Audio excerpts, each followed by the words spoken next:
Meet four people who live large even though their homes aren't.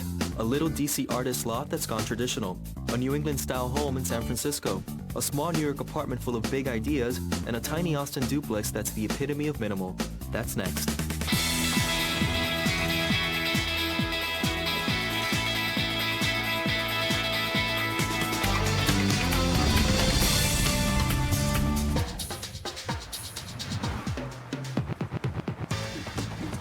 Tim Tate is a glass artist in Washington, D.C. Of course, he has many friends in the art world, so when it came time to decorate his new loft, he called on his friends to outfit his new place.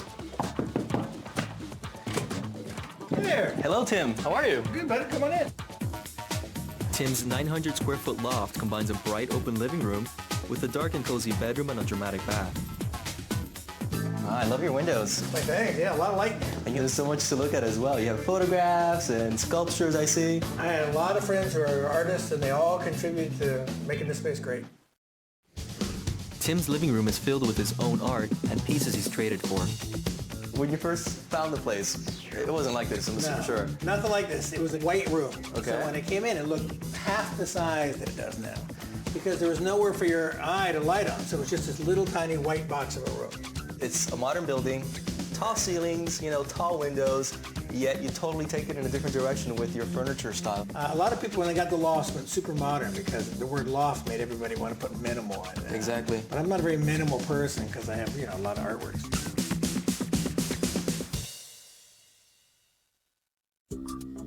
Because this is such a small space, there was nowhere for the kitty litter in the entire apartment. So we cut a hole the size and shape of the biggest cat, and now we keep all the litter in there. I was wondering what that was when I walked in. The kitty privy. A 2-foot riser turns the office area in the corner into its own room. I have a really small space here, and there wasn't room for a separate office, so I built this platform in there to separate my work area from my living area. It's the first thing that caught my eye when I first walked into your loft. It's pretty grand. It's a neat feature. How did you come up with this? Well, when I moved in here, I had these great 13-foot ceilings, but the window ledges were at 4.5 feet high. So by pulling this platform up, it made the windows kind of at the right height and made the living room look sunken, so it worked out good. Plus, you have an awesome view, too. Oh, yeah. That's the Museum of American Art, and they actually own my artwork, so it's great that I can actually look onto the museum that owns my work. That's the whole reason I bought this place. One of the reasons for putting this platform in wasn't just for the office. It was also to provide extra storage. And this pops right on out. Your secret door. There it is. I'm sure you don't access it every day, right? No, it's just for stuff I don't need very often. Like seasonal items and things like that? Exactly. Great. Using the riser is really great because it separates the room, how you perceive the space, and having storage space underneath, that can't be beat. It was important for Tim to have a kitchen that was both functional and fit for an artist. So Tim, even though you have an open kitchen, it still is very small. Yeah, a little cutout kitchen here. Yeah, not too much counter surface space here. Nope. When I came, everything was white melamine cabinets. It was a very small kitchen, very tiny refrigerator. To make this kitchen a little bit deeper, I put in this whole poured concrete counter. My kitchen would have been this small, but this added an extra 3 feet this direction, and it also gave me a lot more counter space. It makes a big difference, right? Big difference. Plus, you don't have a dining room table. Well, you're looking at my dining room table and my counter and my card table. It's kind of all in one. A multifunctional, piece of art. If you don't have a lot of room and are able to have like a table and all these other things, build them all into one.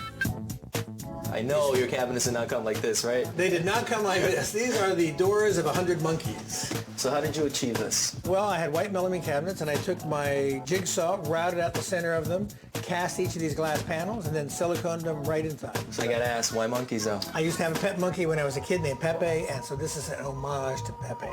Tim turned the bathroom into a glamorous space by painting the walls in iridescent jewel tones, a perfect backdrop for artwork.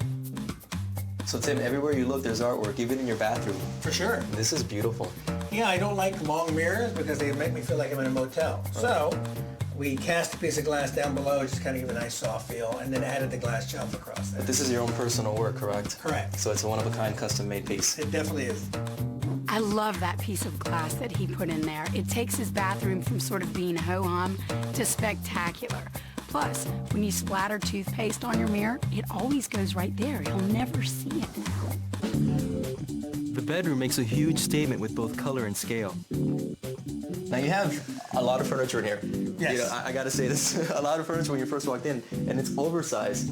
Plus, it's dark, Sure. and you have dark color on the walls. Right. Goes against what people would assume a small space should have. I wanted it kind of warm and cozy, so I already had some dark walnut furniture. I like the kind of Venetian plaster walls. That worked really nice.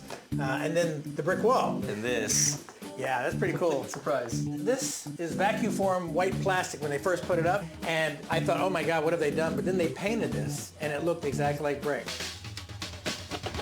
So Tim, how many closets do you have in your loft? You're looking at it. This is it. That's it. Wow. 6 foot of closet space. Plus you have 2 armoires. Yeah, that helps.